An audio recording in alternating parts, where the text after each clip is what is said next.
Please come. You helped my dad once. I don't have anyone else. 12 words.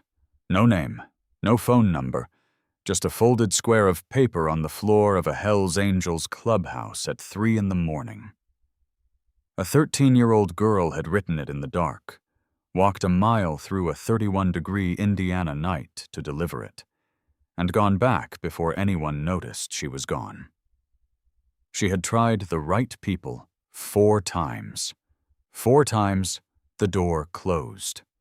So she tried the wrong ones. 211 of them showed up Friday night. And what they found in that warehouse, nobody saw coming. If those words hit you the way they hit me, subscribe, because this story is only just beginning. Drop your city in the comments and stay with me. Now back to that night. You helped my dad once. I don't have anyone else. Those 10 words were the last 9 on the note. Thomas Gage Hartwell read them standing in the doorway of the chapter clubhouse at 4417 Route 9 East, one hand still on the doorframe, the other holding a folded square of paper he'd picked up off the floor 10 seconds ago, thinking it was a receipt someone had dropped. It was not a receipt. He read the note 3 times.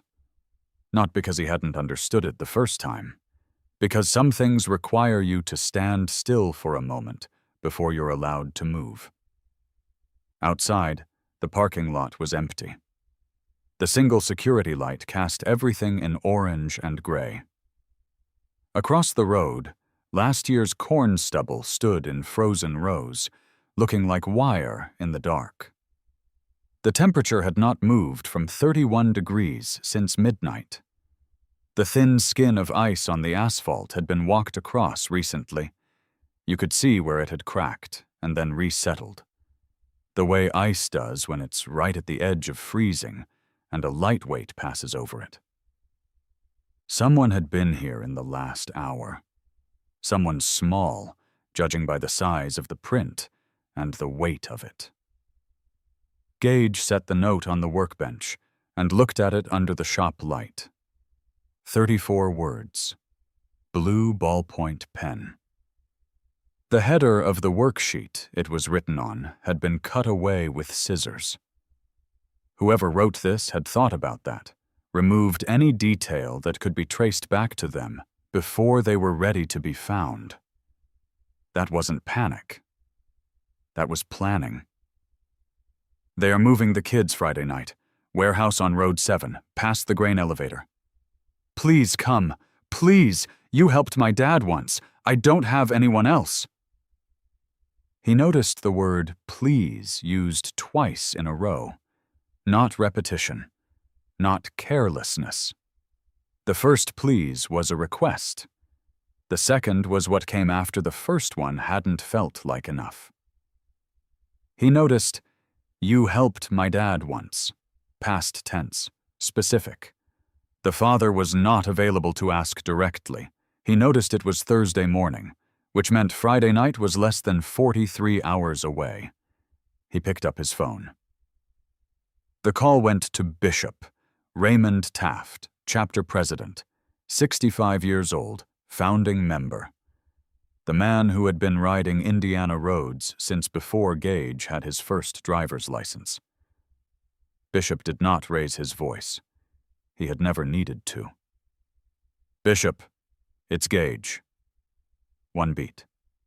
I need you at the shop, now.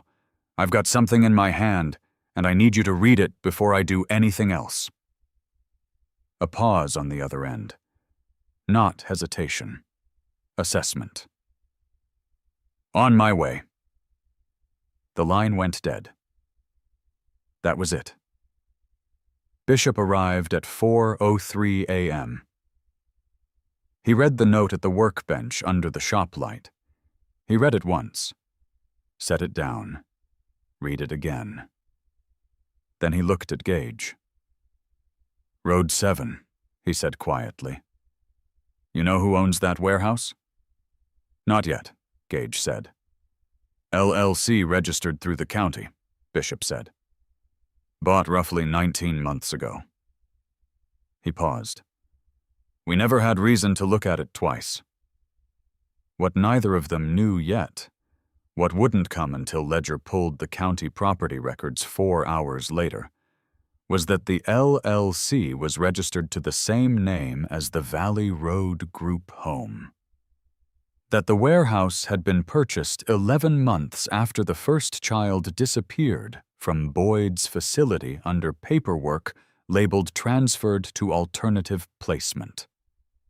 And that a locked filing cabinet in Boyd's office contained a private ledger with 7 entries, each one a set of initials, a dollar amount, and a single word in the final column.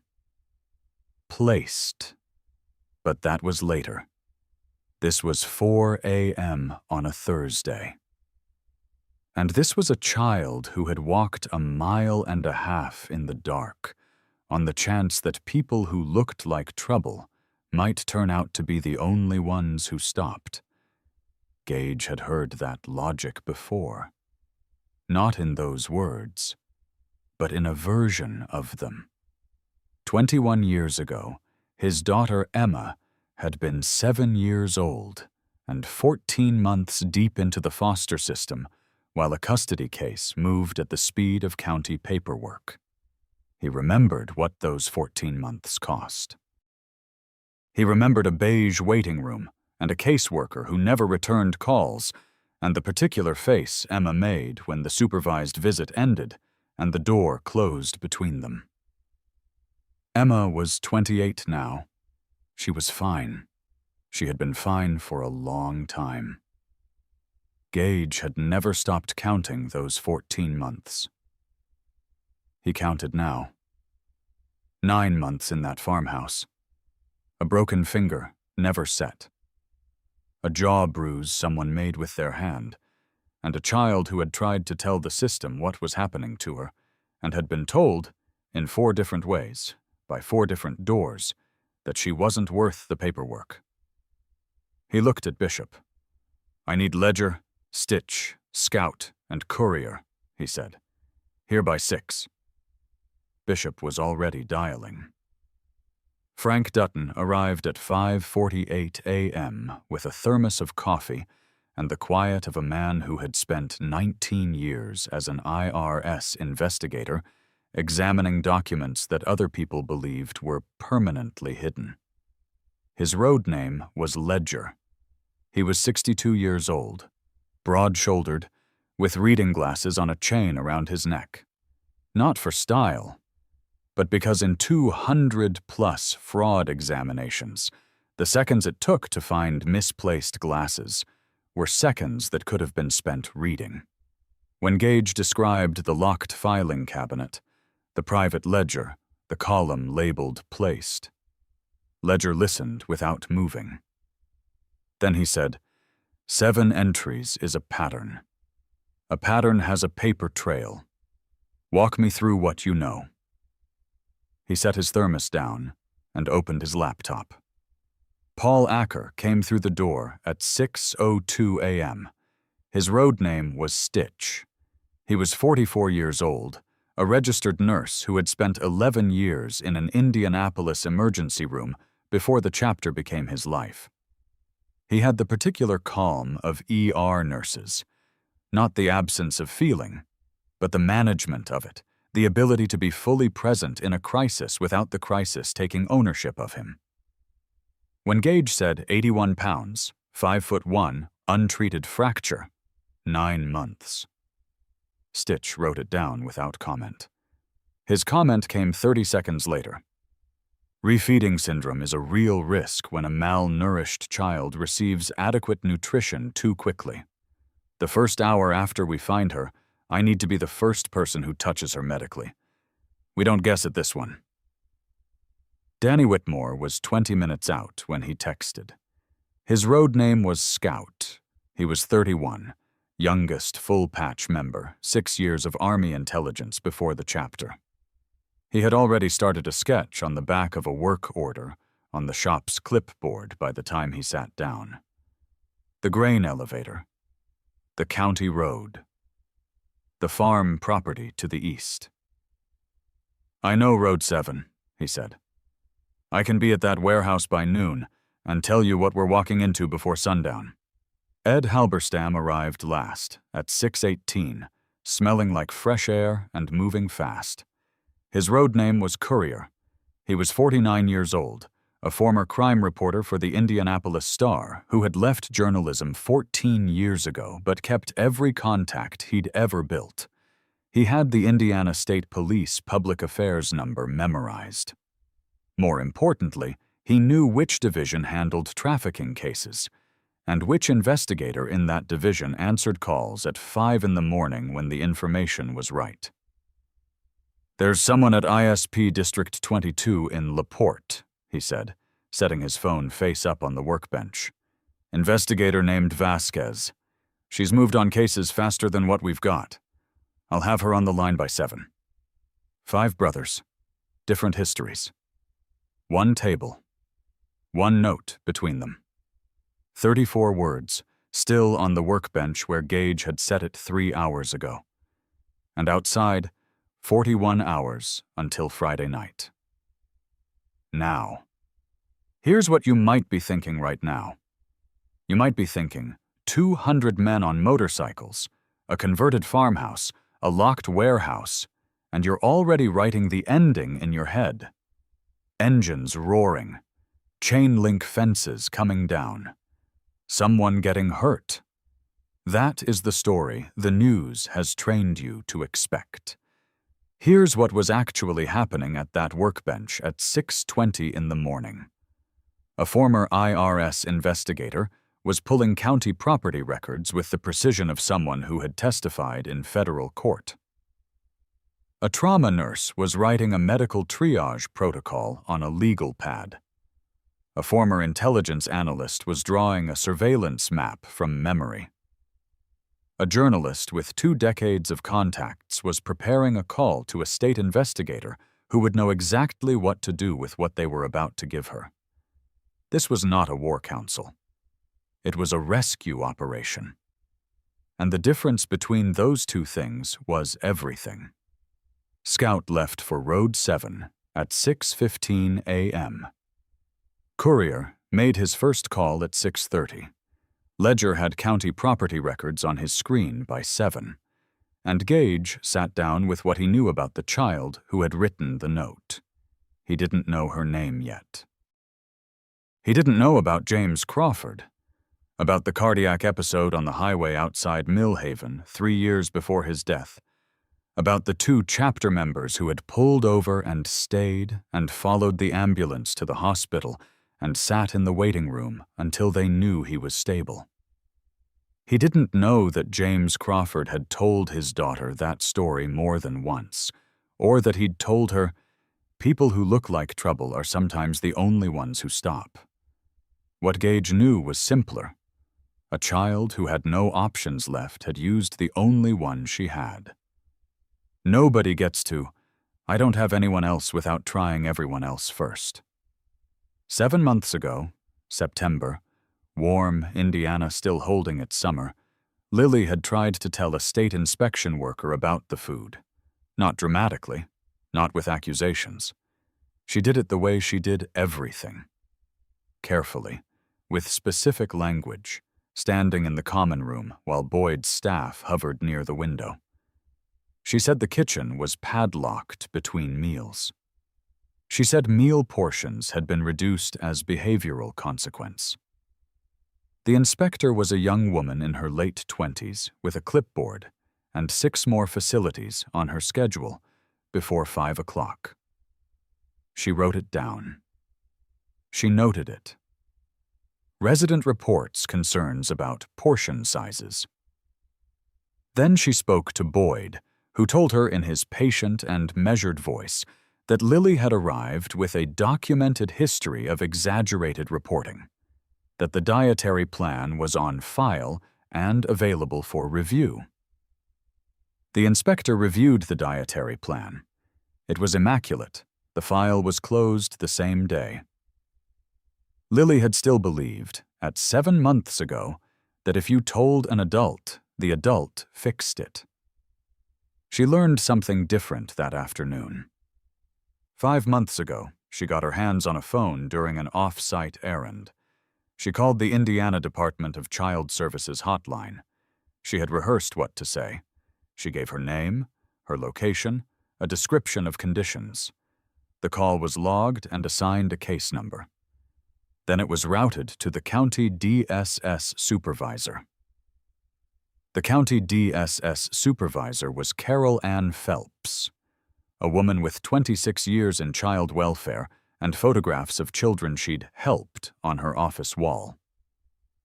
She was also the person who had fast-tracked Lily's placement to Boyd's facility in the first place, and who had closed 3 previous complaints against that facility without ever visiting it. She marked Lily's call as a duplicate concern from a placement-resistant youth and closed it the same afternoon. 3 months ago, Lily wrote a letter to her mother's hospital.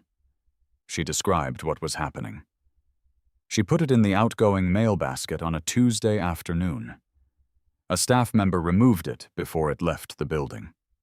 Lily didn't know. She waited 6 weeks for a response that was never going to arrive.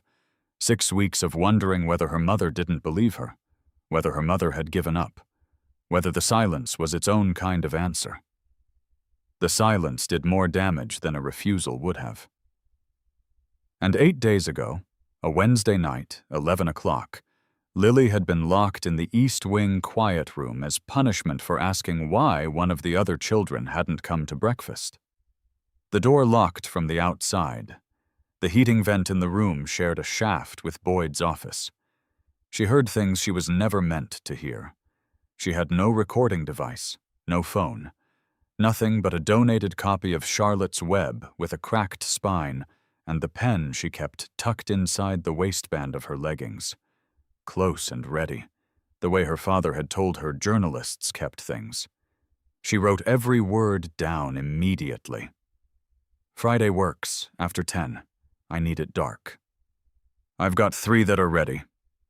Road 7, the warehouse, same as last time. You bring your own transport. A pause. The other voice was inaudible through the vent. Don't worry about the state. Carol runs the file reviews. Nothing moves without her. Another pause. The Crawford girl is one of them. She's been trouble. Better she goes first. She tore the page out of the book. She folded it. She put it inside her sweatshirt, flat against her skin, where it had lived for 8 days. Through night checks, through meals, through 2 more locks and a patrol schedule she had memorized over weeks of watching. She wrote the note on Thursday morning at 2 a.m., while the facility was quiet. She checked the hallways. She counted the exits the way she always counted exits. She went out the utility room window. She walked 1.5 miles in the dark. She didn't know if anyone would answer. She went anyway. What Gage didn't know yet, what wouldn't come until Scout called back at 2:47 p.m., was that the Road 7 warehouse wasn't empty. But that comes next. By 9 a.m., Thursday, Bishop was on the phone with the Gary chapter. Bishop, it's Bishop. He didn't explain which Bishop. There was only one voice that called like that, flat and certain as a fence post, as, I need every available brother from your chapter at the Route 9 shop by sundown today. All of them. A pause on the other end. 3 seconds. What's going on? There's a facility on Valley Road that's been moving children. Transfer is Friday night. We're not waiting on County DSS to take their time on this one. Say no more. We're coming. The line went dead. And that was it.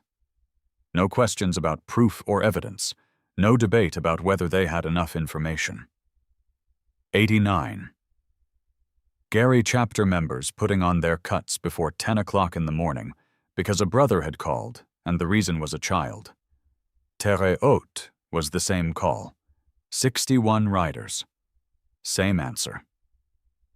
By noon Thursday, the 3-chapter coordination was confirmed.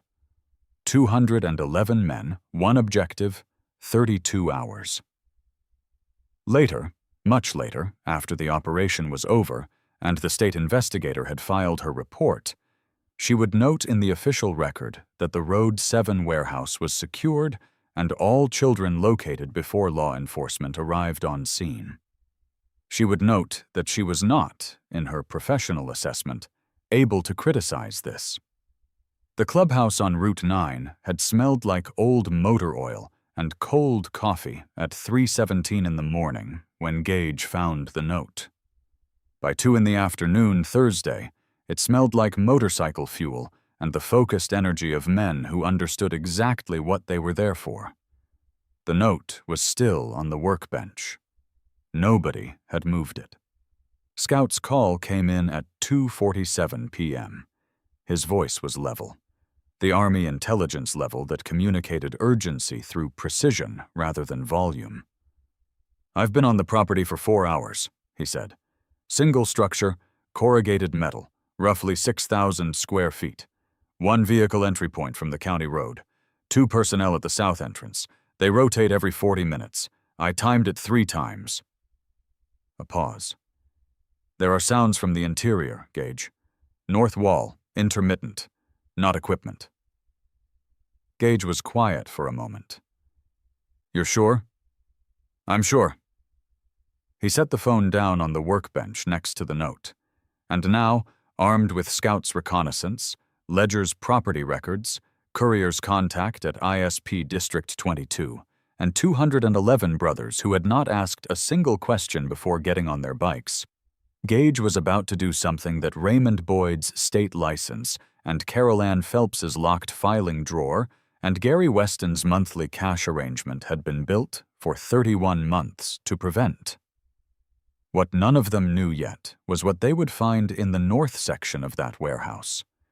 What they didn't know was what Lily Crawford had been doing since 4 a.m. Thursday. Waiting in the dark, counting her breaths the way her father had taught her to count things that mattered. She had knocked on the wall 3 times. Heard nothing. She knocked again at 9 p.m. And then she waited. Friday came in cold and gray, the way March always comes to Indiana, not with drama, but with a stubborn, settled chill that makes you believe spring is something that happened to other people. By 9 p.m., the Route 9 parking lot held motorcycles in every direction. Not chaos, not a crowd. Rows. 211 machines parked in disciplined formation across the asphalt and the overflow gravel, the way men arrange things when they have done this before and understand that precision matters more than display. Indiana chapter in the front rows. Gary chapter along the east fence. Terre Haute, filling the south end in tight columns, chrome catching the security light in fragments. The engines had gone quiet 11 minutes ago. Cut almost in unison, the silence after all that thunder landing like a held breath. 211 men stood in the cold and said almost nothing. You might expect this to look like a mob. You might expect noise, anger, the kind of energy that comes from large men moving in numbers. What it actually looked like was a briefing. Bishop stood at the front, near the shop doors. No microphone, no elevation. He simply stood and spoke, and the men around him went still the way men go still when the person talking has earned every square inch of the silence he's standing in. The warehouse on Road 7 is 6,000 square feet, corrugated metal, 1 road entry. Scout has confirmed children inside. North wall. Transfer was scheduled for 11 o'clock. He paused. It is now 9:15. We have 45 minutes before Boyd's contact arrives, and ISP District 22 is 40 minutes out. Another pause. We are not going in loud. We are going in right. Stitch at the front, Scout on the east approach, Courier stays on the phone with Vasquez until she's on scene. The rest of us hold the perimeter. Nobody moves until the children are located. Then nobody leaves until Vasquez gets here." He looked around once. "We clear?" 211 hands. Not a single one stayed down. Not a moment's hesitation. Not a single voice asking about risk or liability or what happened if something went sideways. 211 men voting without words to hold a perimeter around a warehouse in the dark on a Friday night for children they had never met. Because that is what Brotherhood means, when it is real. They arrived at Road 7 at 10:11 p.m. The formation moved in disciplined rows down the county road, engines low, headlights cutting the dark. Past the grain elevator, a massive shadow against the sky, smelling of old corn and iron. Past Donald Kirsch's property on the left, the farmhouse dark at this hour, the old man inside who had seen van traffic here for 8 months and told himself it was a logistics operation and filed no report. The warehouse sat back from the road 40 yards, a squat metal structure with no windows on the north face. One exterior light over the south entrance, 2 figures near the door who, when 200 motorcycles materialized from the darkness of a county road at 10 miles per hour, went very still. Scout had the east approach. He moved fast and low along the fence line, the way Army intelligence moves, not dramatically, but efficiently, covering ground in the dark without announcing it. Gage went straight to the north wall. He had been thinking about the note since 3 a.m. the previous morning. About the word please used twice.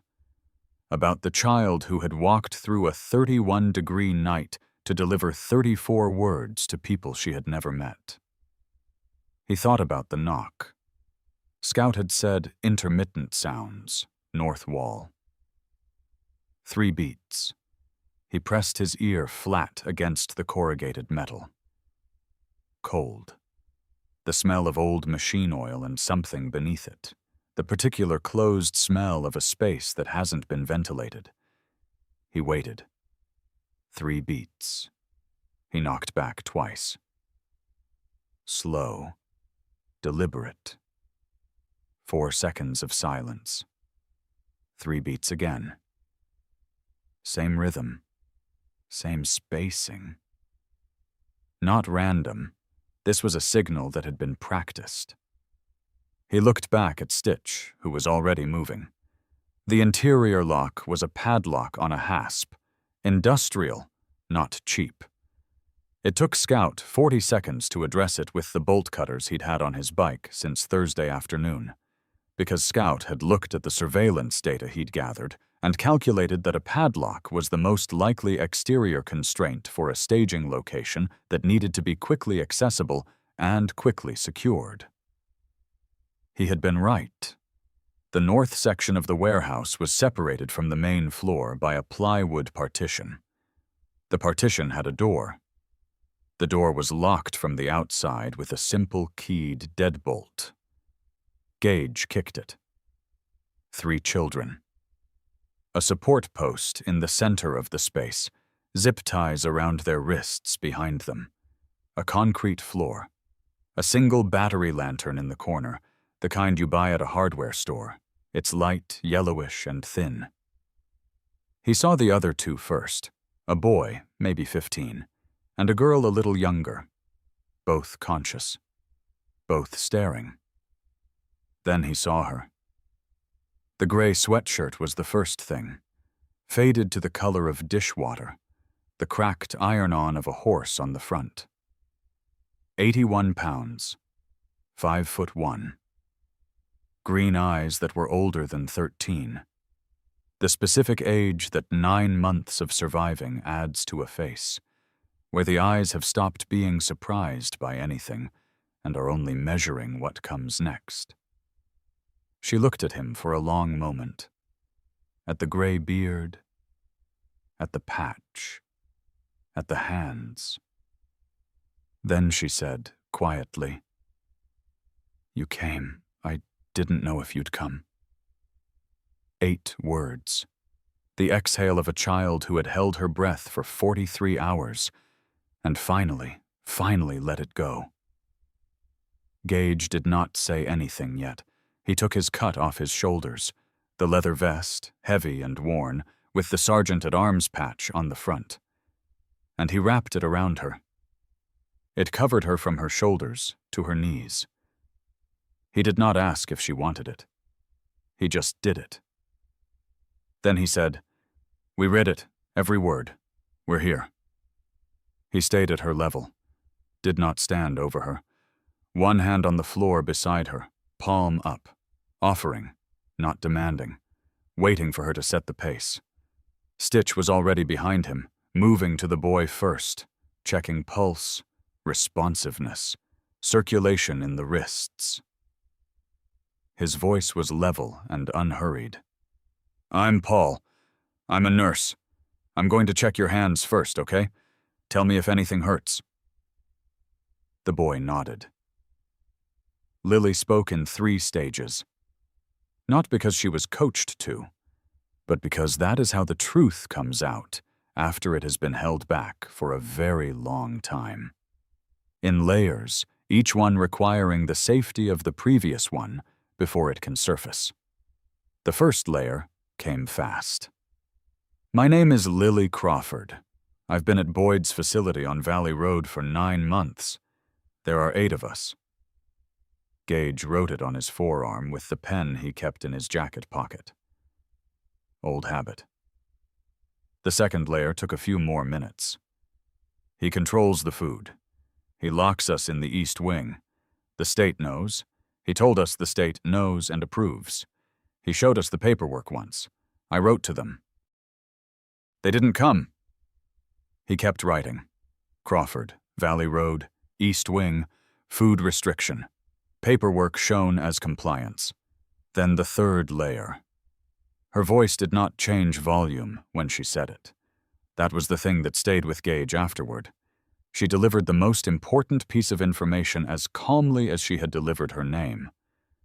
Because she had been carrying it for 8 days and had rehearsed the moment of giving it to someone too many times to be dramatic about it now. "He has a ledger. In his office, locked cabinet. It has initials and money amounts and a column that says placed. There's a boy named Tyler who left 13 months ago, and nobody can find him." A pause.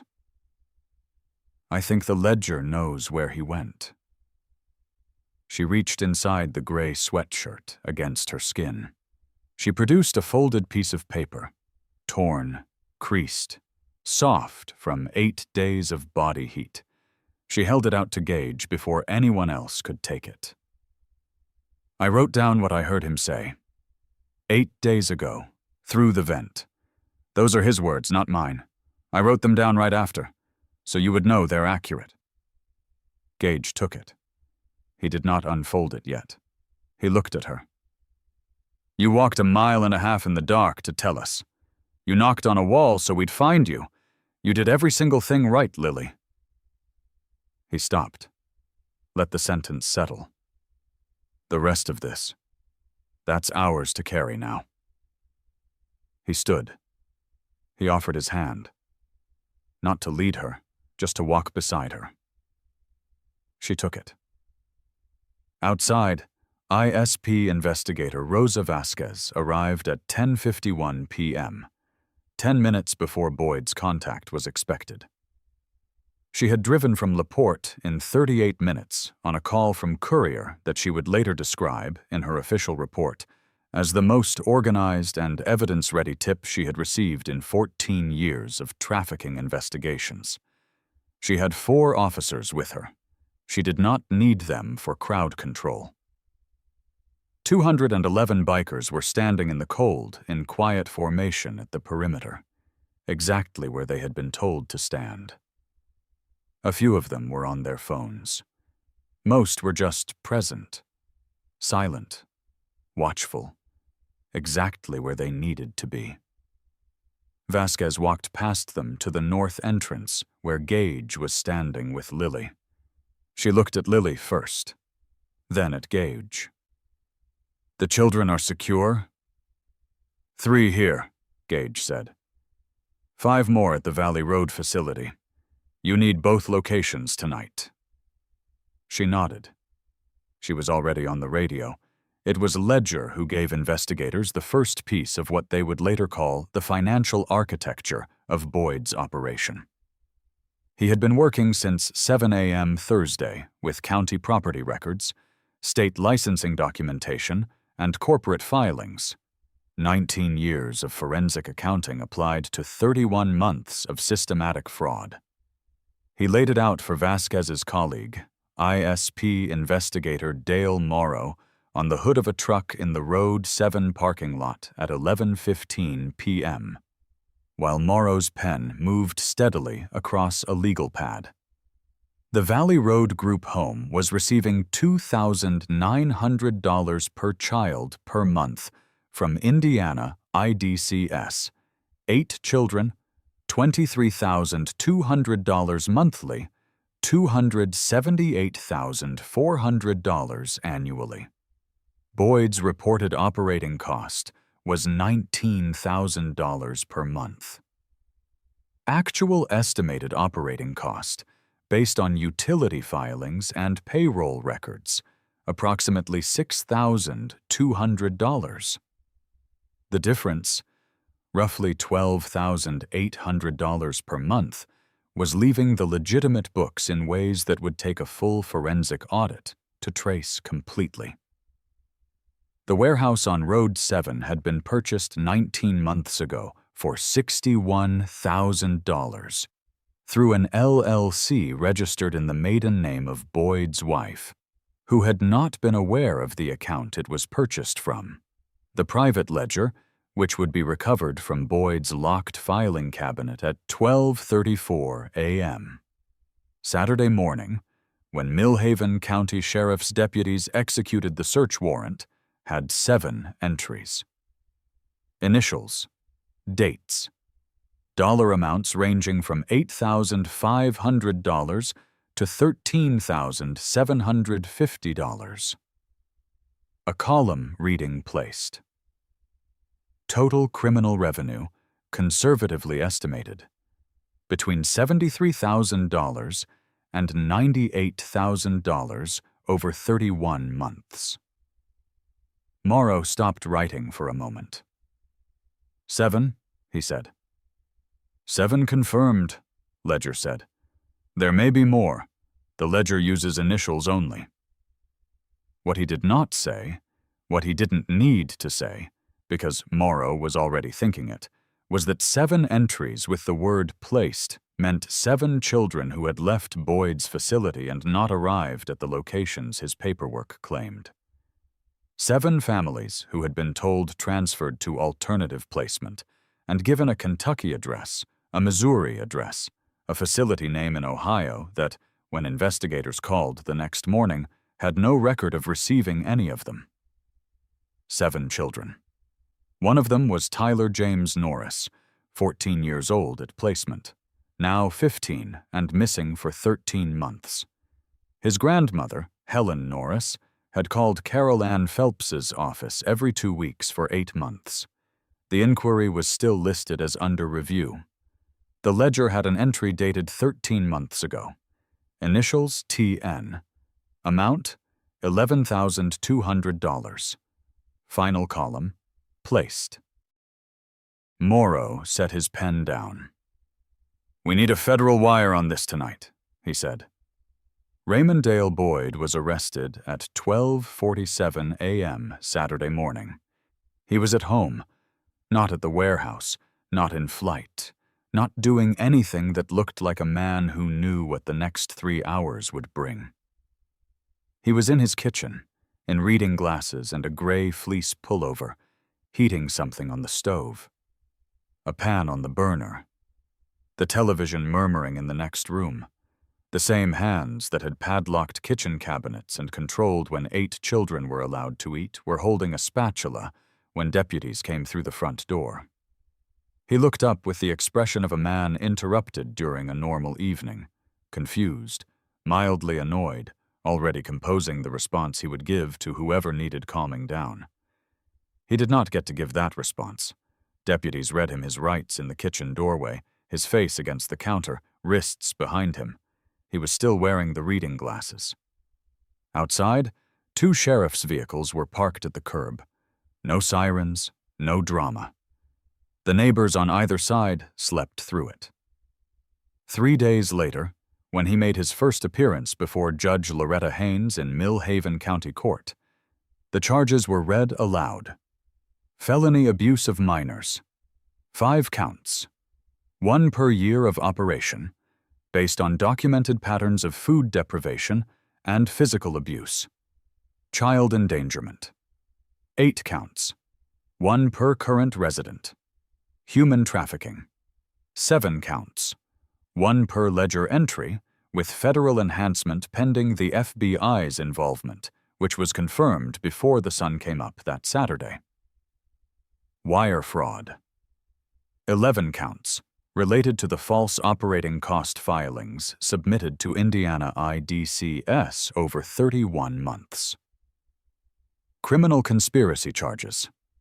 2 counts, covering Boyd's communication with the contact identified as RH in the text thread that had gone dark, as Boyd had planned, on Thursday night. Investigators had the thread before it went dark. Courier had given Vasquez the case for why to prioritize it on Thursday morning, when it still mattered.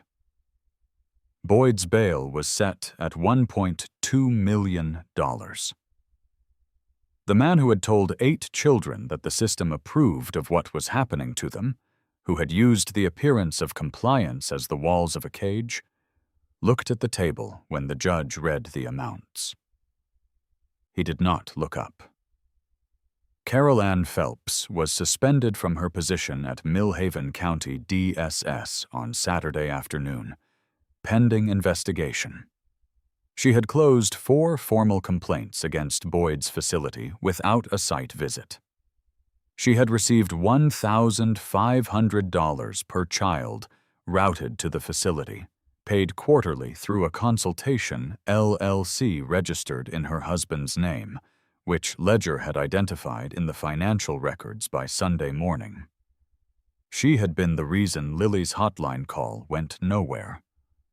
The reason Tyler's grandmother's inquiry had been sitting in an inbox for 8 months. Detective Gary Weston was placed on administrative leave by Mill Haven PD on the same day. 19 months of $1,200 monthly cash payments, described as Neighborhood Watch Consulting, documented in Boyd's private records, had bought him 2 redirected investigations and 1 background check run on a foster family at Boyd's request. His credit card debt and second mortgage were not, it turned out, a problem the department had known about. They were, however, a problem the FBI found interesting. The system had not just failed. It had been maintained, methodically over 31 months, by people who understood exactly what they were protecting. Renata Sims had worked at the Valley Road facility for 4 months, left after she couldn't continue, and had not filed a formal complaint because she needed the reference. She had been carrying specific observations about the East Wing locking mechanism and the food schedule for 16 months. She called ISP District 22 on Saturday morning after seeing a news report. She was interviewed for 3 hours. Her account of the East Wing, that the rooms locked from the outside only, that she had once found a child inside who had been there 19 hours, that she had asked Boyd about it and he had told her it was a state-approved de-escalation protocol, corroborated 3 separate elements of Lily's testimony. The prosecutor later said that Renata Sims's interview was the moment the case became airtight. Renata's hands shook the entire time she was interviewed. Her voice broke on the word 19, as in 19 hours. She couldn't meet the investigator's eyes when she said, "I knew something was wrong. I just kept telling myself someone with more authority had already seen it. I told myself the state had approved it." A long pause. He told everyone the state had approved it. That was the thing. He said it so many times it started to feel true. Barbara Engel, the church volunteer who had visited Boyd's facility monthly and noticed Lily's bruise in February and accepted Boyd's explanation, Barbara Engel had not slept well in 3 weeks. She called her pastor on Saturday afternoon. She called ISP District 22 on Sunday morning. She said, "I saw the bruise. I saw how thin she was. I told myself I didn't have enough information to make an accusation." She stopped. "But I wasn't looking for information. I was looking for a reason not to have to act. And I found one because Boyd gave me one. He's very good at that." Her statement would be included in the prosecution's narrative of institutional failure. Not to prosecute Barbara, but to illustrate the mechanics of how Boyd had survived for 31 months. Not through invisibility, but through giving everyone who might have stopped him a comfortable exit. The torn page from the back of Charlotte's Web, Lily's handwritten record of the overheard phone conversation carried against her skin inside the sweatshirt for 8 days, was logged as Exhibit C. At trial, which began 7 months after Boyd's arrest and lasted 3 days, the prosecutor read it aloud. Boyd's words, in a child's careful handwriting. "The Crawford girl is one of them. She's been trouble. Better she goes first." The jury deliberated for less than 2 hours. Boyd was looking at the table when the verdict was read. The morning after the arrest, Millhaven was quiet in the way small towns go quiet when something large and long hidden has finally been brought into the light. Not peaceful exactly, but the particular stillness of a place recalibrating itself, trying to figure out what it believed about what it thought it knew. 8 children had been inside the Valley Road group home when ISP units arrived at 11:23 p.m. Friday. All 8 were removed. All 8 were medically evaluated before midnight. Stitch did not leave until every one of them had been seen. He worked alongside the county paramedics in the way ER nurses work alongside anyone, not competing, not deferring, just filling the gaps with the precision of someone who knows where the gaps are. He was the one who flagged that 3 of the children were showing early signs of malnutrition-related complications and needed hospital admission rather than outpatient evaluation. He was the one who told the admitting physician at Millhaven Regional, "Refeeding protocol. Don't rush the calories. Give the body time to remember how to accept them." The physician looked at him. "You a doctor?" Stitch shook his head. 11 years ER? You do the math." All 3 children were admitted. All 3 were stable by morning. Lily was one of them. Her weight, 81 pounds at 5'1", put her BM1 at 15.3, which the attending physician categorized as severely malnourished. The crooked left ring finger was X-rayed and confirmed as a healed fracture with structural misalignment at the second knuckle, consistent with a break that had occurred approximately 7 months prior and had never been set. The physician's notes read, "Patient appears calm and oriented. Cooperative with examination. Demonstrates unusual situational awareness for age. Will require nutritional rehabilitation, orthopedic consult for finger, and psychological evaluation. Prognosis, good with appropriate care. Unusual situational awareness for age." The doctor meant it as a clinical observation. He didn't know it was the most precise description of what 9 months of surviving requires from a 13-year-old. On Saturday morning, while Boyd was being processed and Phelps was being suspended, and Gary Weston was staring at a wall in his kitchen, trying to understand how the arithmetic of bad decisions had arrived at this particular morning. Gage was sitting in a hospital corridor on a plastic chair outside Lily's room, drinking coffee from a paper cup that had gone cold an hour ago. He had been there since 2 a.m. Emma called at 8 o'clock. His daughter, 28 years old, who knew nothing about Friday night, yet except what she'd seen on the news crawl. "Dad," she said, "is that Millhaven story connected to you?" "Yeah." A pause. "Is the girl okay?" "She will be." He heard Emma breathe. Then, "Those 14 months. You never stopped thinking about them, did you?" It wasn't a question. "No," Gage said. "I didn't." "Good," Emma said. "Don't." He held the phone for a moment after she hung up. The corridor smelled like antiseptic and the particular industrial warmth of hospital heating systems. Outside the window at the end of the hall, Indiana was doing what Indiana does in early March. Gray sky, bare trees, the faint suggestion of something eventually coming that hadn't arrived yet. He went back to the plastic chair. The question of where Lily went next was answered in the way the best answers to hard questions get answered.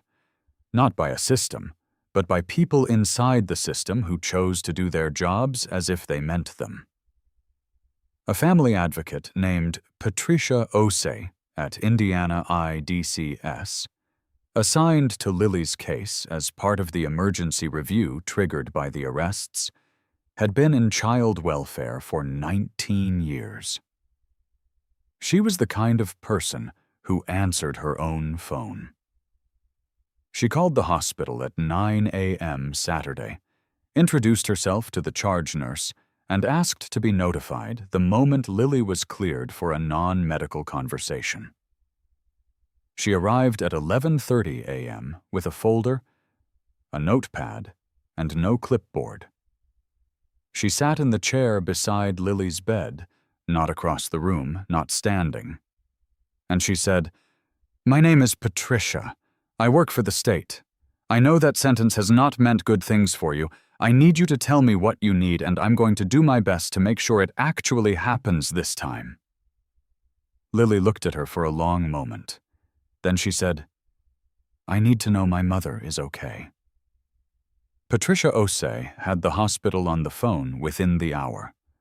Lily's mother, Margaret Crawford, 41, 18 months into a rehabilitation program following her medical episode, now stable and actively working toward independent living, had not stopped trying to reach Lily.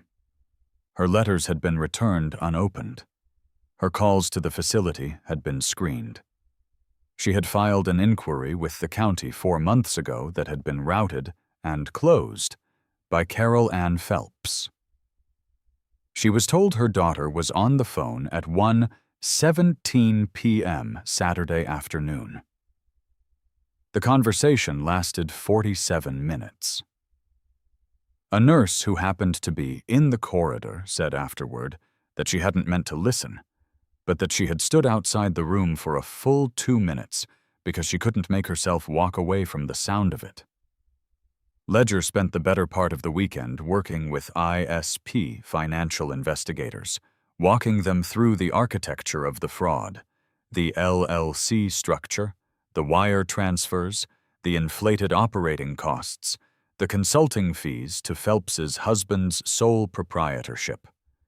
He had organized everything into a summary document that investigator Morrow later described in his deposition as the clearest financial overview he had received in 22 years of investigative work.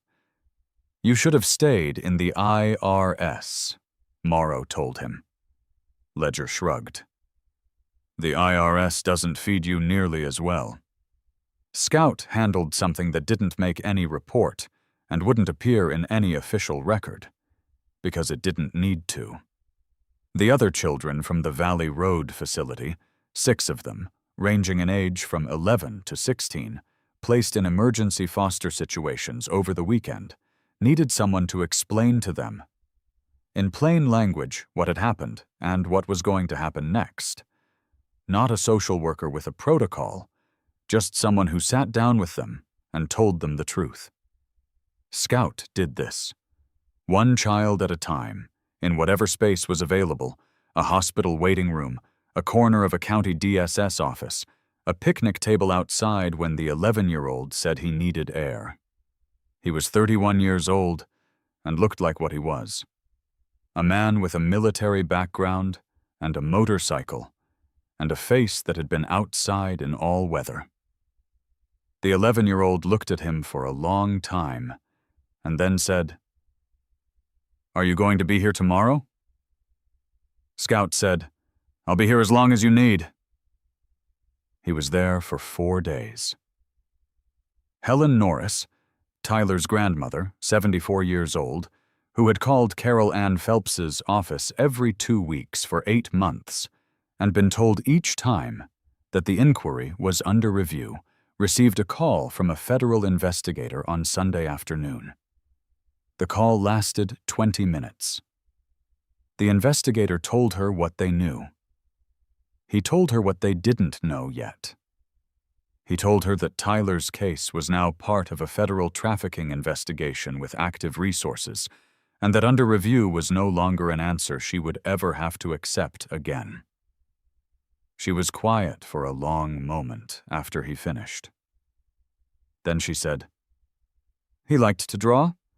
Did anyone find any drawings?" The investigator said he didn't know. He said he would find out. He called her back on Tuesday. There were no drawings at the Valley Road facility. Boyd had not kept personal items. But Helen Norris's name was now in the case file in the way it needed to be, attached to a human being and not just an inquiry number, and the federal investigation that would spend the next 16 months dismantling the network that had received Tyler James Norris was moving, finally, with the force of something that had been stopped too long. 6 weeks after the arrests, Raymond Boyd was transferred to pre-trial detention at the Indiana State Correctional Facility in Michigan City. He entered a not guilty plea that no one who had read the ledger, the wire transfers, the text thread, or Lily Crawford's torn page from the back of Charlotte's Web took particularly seriously.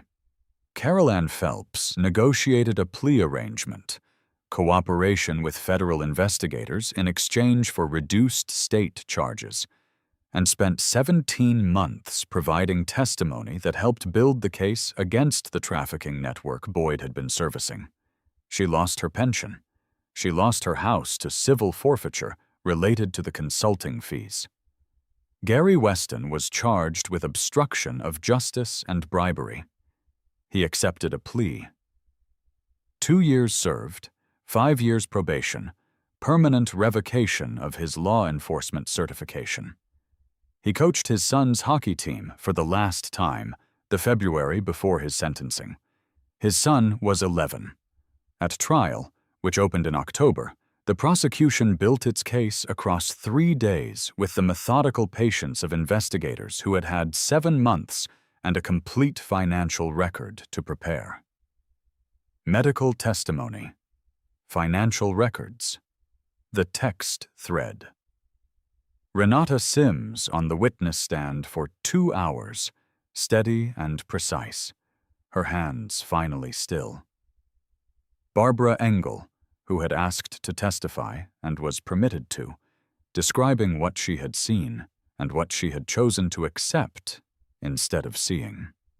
Her voice breaking once on the word bruise and not breaking again. And the torn page from Charlotte's Web, read aloud in a courtroom by Assistant Prosecutor Dana Whitfield, her voice even and clear, Boyd's words in a child's careful handwriting filling the room. Better she goes first. The jury was out for less than 2 hours. Boyd received 43 years. Federal trafficking charges would be adjudicated separately. The U.S. Attorney's Office indicated additional sentencing was expected. Parole eligibility? Not before year 18. He was looking at the table when the verdict was read. He was looking at the table when the sentence was handed down. By that point, no one in the courtroom was looking at him at all. They were looking at Lily. She was seated in the gallery with Patricia Osei on one side and her mother on the other. Margaret Crawford, who had been discharged from her rehabilitation program in August and was 3 months into a supported living arrangement in Garrett County. Margaret was 41 years old and looked, at this moment, like someone who had climbed a very long way back from a very dark place and arrived just in time. Lily was not crying. Her expression was the same one she wore when Gage had first cut her loose in that warehouse.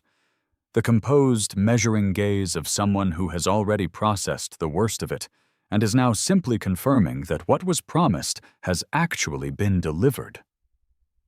Then she turned and found Gage in the gallery, 6 rows back. She gave him a single nod. He gave her one back. That was the whole exchange. It was enough.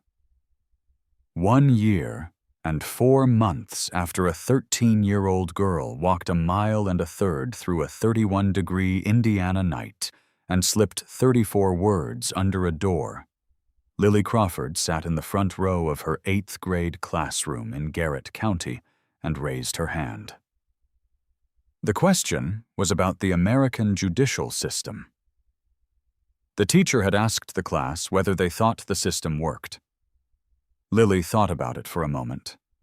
Then she said, "It depends on who's making it work." The teacher wrote that on the board. By the time Boyd's federal sentencing concluded, Lily had gained 22 pounds. The orthopedic consult for her left ring finger had resulted in a corrective procedure. A short surgery, pins and targeted physical therapy, 8 weeks of exercises she did every morning without complaint. The finger would never be entirely straight, but she could close her hand now, which she hadn't been able to do for 7 months, and there was something in the way she flexed it sometimes, not showing off, just checking. That suggested she had not taken the small mechanical miracle of a working hand for granted. She had been enrolled in a regular school since September. She had made honor roll in the first semester. She had also, quietly, and without announcing it to anyone, started a small journal. Not the dangerous kind, not dates and times and evidence, the kind she'd kept because she might someday need to prove what happened. This one was different. This one had opinions in it, observations. The beginning, she told Patricia Osei, of something she hadn't decided the shape of yet.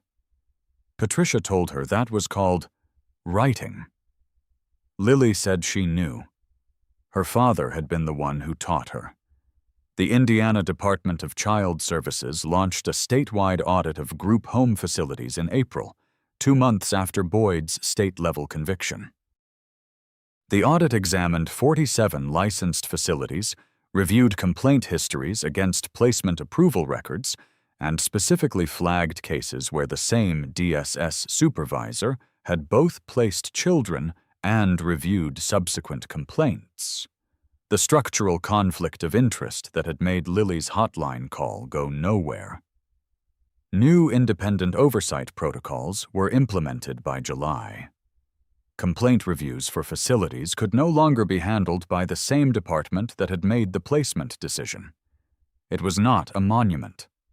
It was a policy change in a bureaucratic document that most people would never read. But somewhere in Indiana, there is now a child who will call a hotline and have their call reviewed by someone who has no reason to make it disappear. That is not nothing. That is, in fact, everything. The chapter held a gathering in August.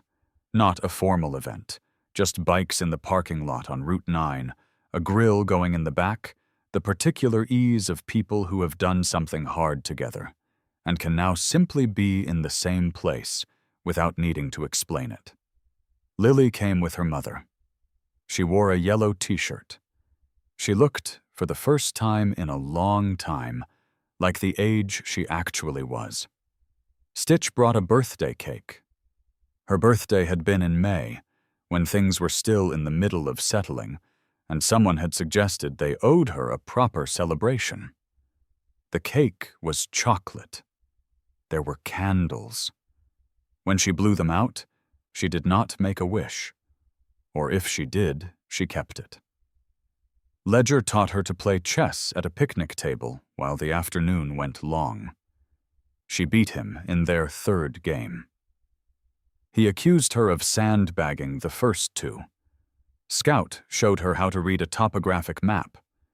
She was methodical and precise, and asked questions that made him look up twice, the way a teacher looks up when a student demonstrates understanding instead of just attention. And Gage sat nearby, in a folding chair, drinking coffee that had actually stayed warm this time. Emma had come down from Indianapolis. She sat beside her father and watched Lily at the chess table. This small girl in a yellow shirt who had walked through the dark to find people who looked like trouble and turned out to be the only ones who stopped.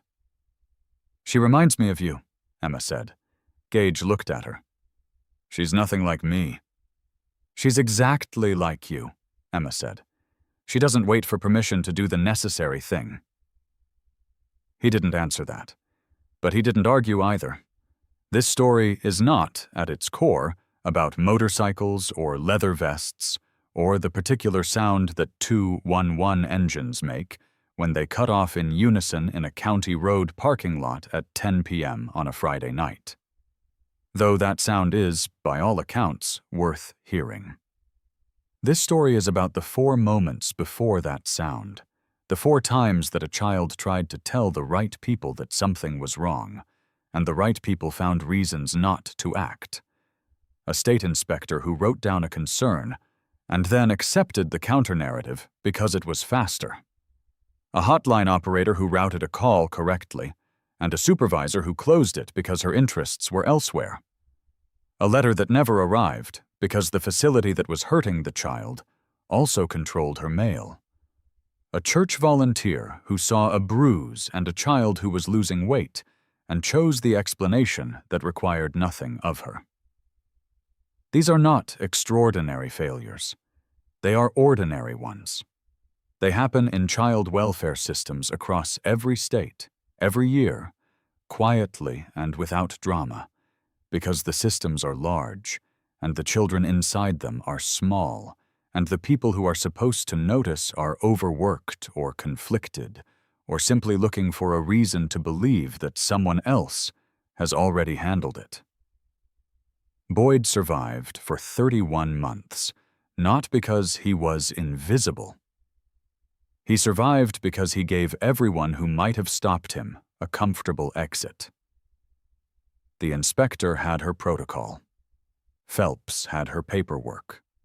Weston had his cash and his self-told story about the one time he visited, and everything looked fine. Barbara Engel had a half-dozen gentle euphemisms about children from difficult backgrounds, and 7 children had already been moved through a warehouse on Road 7 before Lily Crawford sat up in the dark at 2 in the morning and decided to use the last option she had. The National Child Abuse Hotline is 1-800-422-4453. It operates every hour of every day. The call is confidential, and the operators are trained for exactly this. If you know a child in the foster system, any child, anywhere, be their outside voice. Visit, write letters, keep a record of when you visited and what you observed. If something looks wrong, report it. If the report is closed without action, report again. this time to your state attorney general's office, or to a federal tip line, or to a journalist who covers child welfare. Do not accept under review as a final answer. That phrase has a different meaning when you are a child, and the person reviewing is the person who placed you there. You do not need 211 motorcycles to change a story. You need to be the person who does not look for a comfortable exit. You need to be the person who does not assume someone else has already handled it. You need to be, as James Crawford told his daughter once in a story she never forgot, the kind of person who stops. The gray sweatshirt, the one with the cracked iron-on of a horse, faded to the color of dishwater. The only thing Lily had been allowed to keep from her former life was washed and folded and put in a drawer in September. She still has it. She does not wear it anymore. She doesn't need to. But she has not thrown it away either. Because some things are worth keeping, not because they're comfortable, but because they're true. Because they're a record of what you carried and how far you carried it, and the particular night when someone finally took the weight. Gage's cut had covered her from her shoulders to her knees in a warehouse in the dark. She had worn it all the way to the ambulance. She had given it back at the hospital door, folded carefully, the way she folded everything. And he had taken it and put it back on his shoulders without ceremony. Just a man picking up what was his after it had done what it needed to do. That's the whole story. Except it's not, really. Because Lily is 14 now. She has opinions about the judicial system, and a journal that doesn't have an ending yet, and a mother who calls every Tuesday, and a finger that can finally close all the way. She has, for the first time in a very long time, a future she is not just surviving toward. She is walking toward it. In the daylight. On purpose.